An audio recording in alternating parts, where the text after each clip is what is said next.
Olá, oitavo ano, bem-vindos à nossa quinta aula.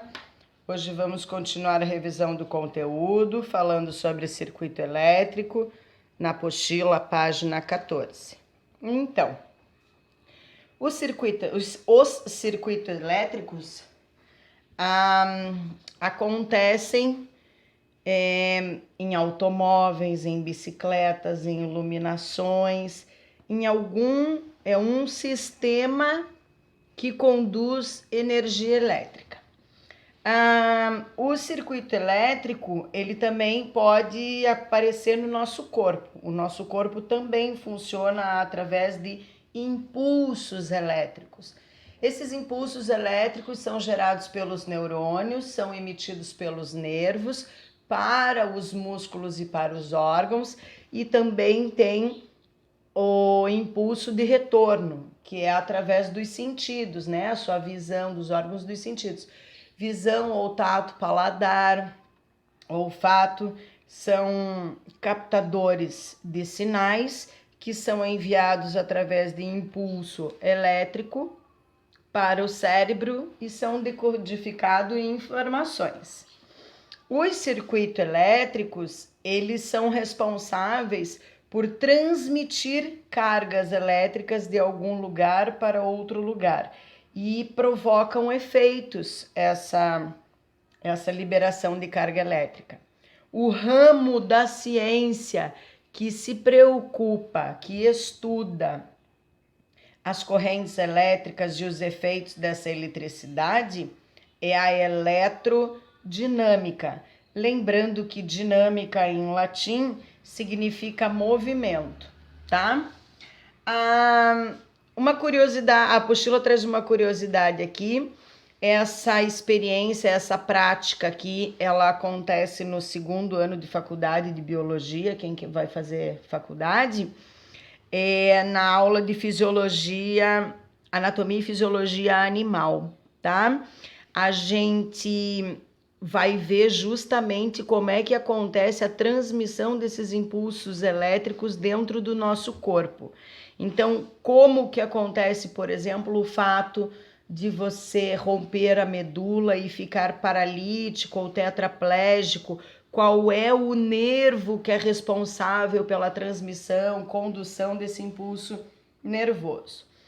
Pois bem, então tudo começou com um médico e físico italiano chamado Luigi Galvani, que em 1780 estava provavelmente dissecando um anuro em alguma observação dele, porque ele era médico, ele devia estar fazendo as experiências, e ele viu que quando ele encostou no nervo coxal do animal,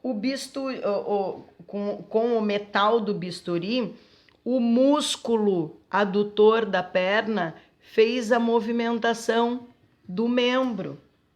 Aí ele pensou, opa, peraí, tá acontecendo alguma coisa aqui.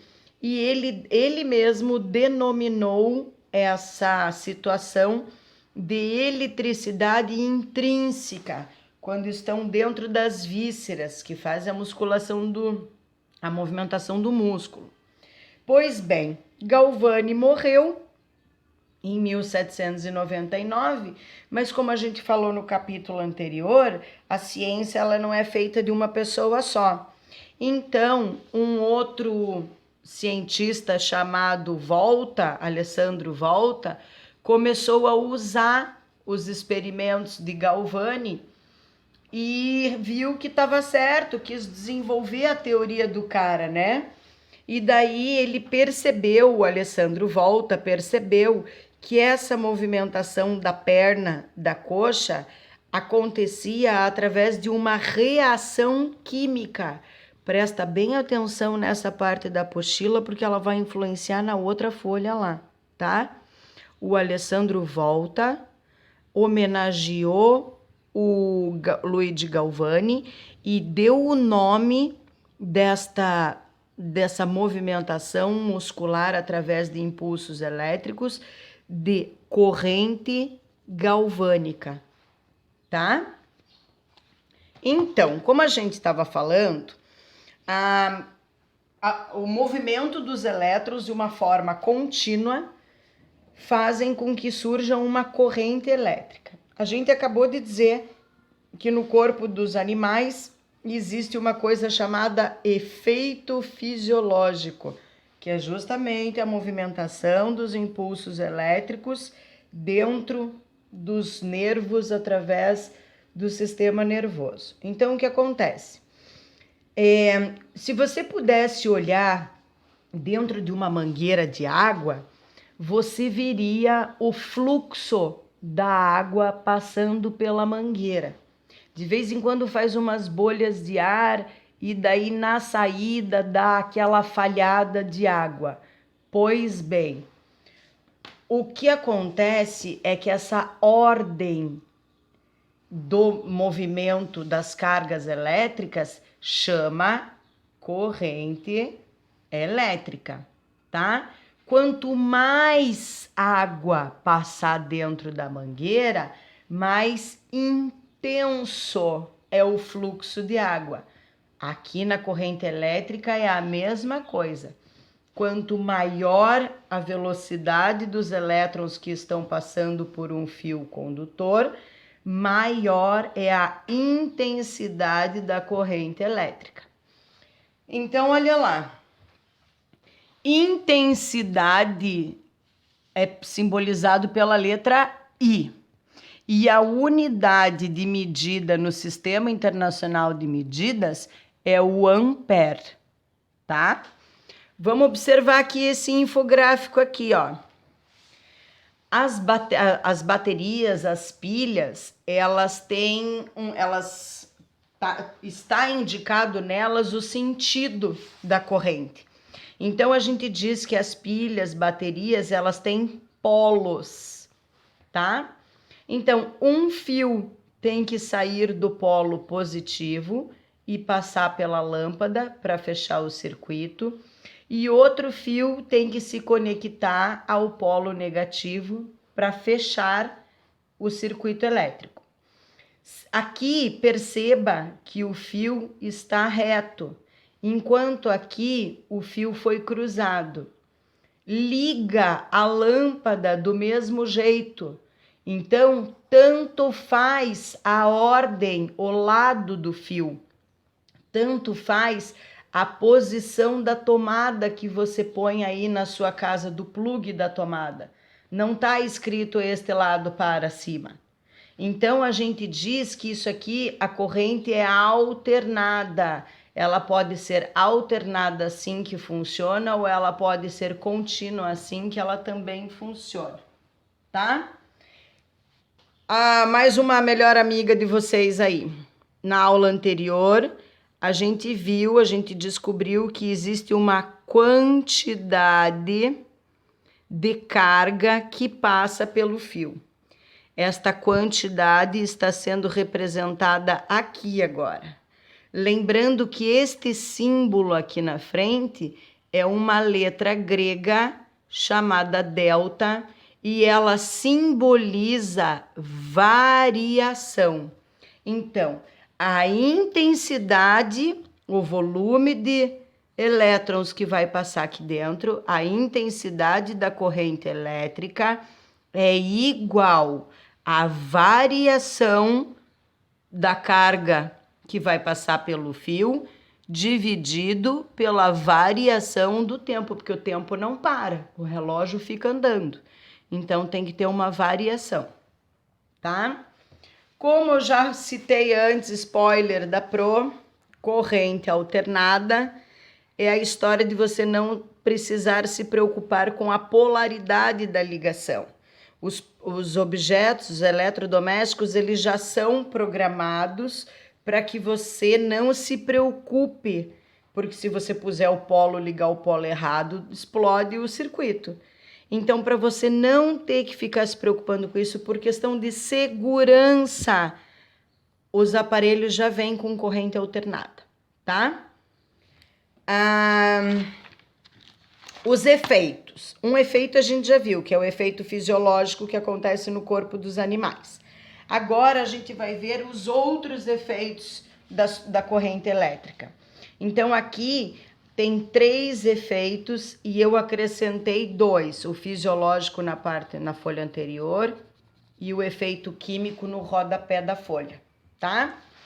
Vamos começar pelo efeito térmico ou efeito de Joule. Ó que chique. Joule foi o James Prescott Joule, que foi um físico que só se preocupou em estudar com a transferência de calor de um corpo para o outro.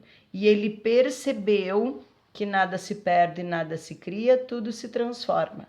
E que a energia elétrica podia ser transformada em calor.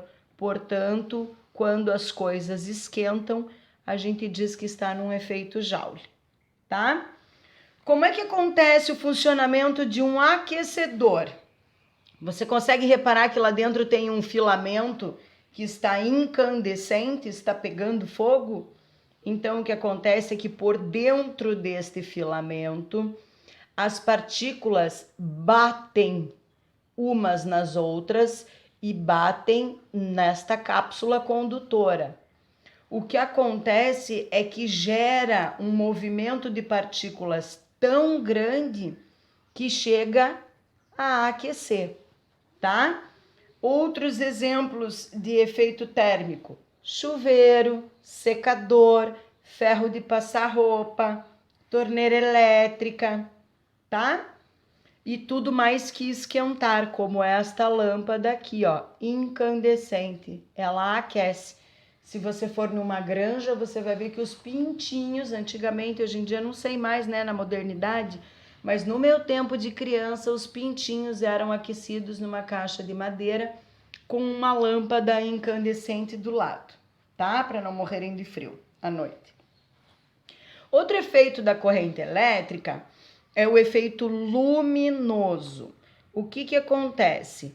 A corrente elétrica, ela passa por um filamento condutor com gases rarefeitos, como é o exemplo dessa lâmpada aqui, ou com dispositivo eletrônico, que a gente chama numa abreviação, isso aqui, ó, é uma sigla, valendo meio ponto na média.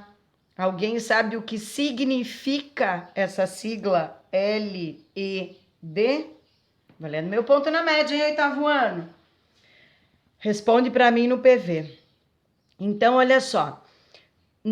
Antigamente as lâmpadas eram assim, ó, incandescentes. Como elas eram formadas, como ela era construída, por que ela tinha que ser desse jeito?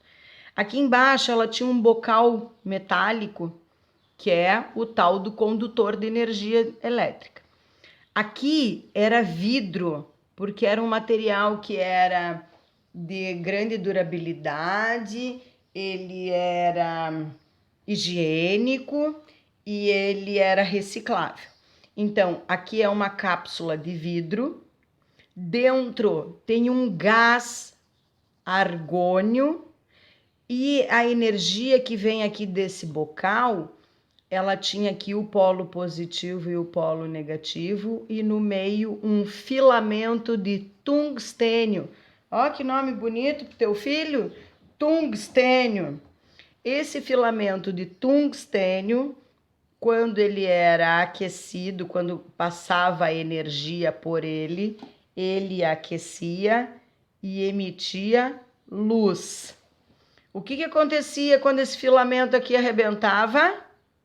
Queimava a lâmpada, tá? Então, daí a modernização passou da lâmpada incandescente, que é essa aqui que aquece, pega fogo, para fluorescente. Olha o nome da situação. Aqui dentro tem um pó. Quando você liga a lâmpada, este pó é agitado, tão agitado que ele pega e provoca a iluminação. Essa lâmpada não esquenta, tem mais durabilidade. Só que o que acontece? O pó que tem dentro da lâmpada fluorescente, embora tenha o nome de flúor, é fósforo, tá? O que acontece é que existe um vapor de mercúrio com pó de fósforo. E daí a corrente elétrica excita o gás de mercúrio que bate no fósforo e emite a luz branca. Qual é o problema desta lâmpada? É que essa lâmpada é tóxica porque tem mercúrio. E quando quebra esse tubo aqui, prejudica a saúde e a natureza. Por isso que essa lâmpada está sendo banida também da modernidade. Hoje em dia, são as lâmpadas de LED. Não esqueçam de valendo meio ponto na média, quero saber o que significa o LED. Bom, depois do efeito luminoso, a gente vem para o efeito magnético. Olha nós lá no Museu da WEG, pedalando na bicicleta até iluminar o museu. A geração de energia do museu é toda feita através de correntes alternativas, tá? Quando a gente for lá ano que vem ou no final desse ano, eu vou mostrar para vocês. Bom, o efeito magnético, ele faz um campo, ele gira um campo através de um fio. Aonde que a gente consegue visualizar isso? Nos motores, né? A partida elétrica do motor do carro faz com que o motor físico de peças entre em trabalho.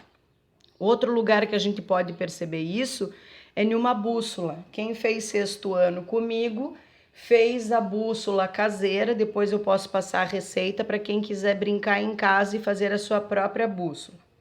O outro efeito que a professora vai falar para vocês é o efeito químico, que acontece com películas metálicas de proteção, quando você banha um objeto a ouro, quando você banha um objeto com liga leve, é para poder aumentar a proteção e a durabilidade do material. Tá? Nossa última parte de hoje, porque esse assunto é complexo para ser entendido, então eu prefiro que vocês prestem atenção no pouquinho do que passar muito sem entender. Olha, a gente estava falando lá do Alessandro Volta, né? Então agora nesta folha a gente volta a falar dele. A gente vai falar de tensão elétrica e de gerador. Como que acontece isso? Existe uma rede de distribuição de energia elétrica para poder orientar o movimento do elétron para dentro das nossas casas. A capacidade de produzir essa corrente elétrica é chamado de tensão. O símbolo para tensão é U e a unidade de medida é volt, em homenagem a Alessandro Volta, que foi o que descobriu a tensão elétrica quando ele tentou provar o experimento do Galvani, tá? Então, exemplos, vamos voltar às pilhas. A pilha, ela tem um polo positivo e ela tem um polo negativo, tá? O polo positivo, a gente já viu lá atrás, é de cátion, tá faltando o elétron, por isso que ele fica positivo. E já o polo negativo tem um excesso de elétron, por isso que ele fica negativo. Portanto, a gente consegue fazer um movimento ordenado da pilha. Se você inverter a pilha no controle remoto da televisão, por exemplo, não funciona, porque ela tem um sentido de corrente para poder passar.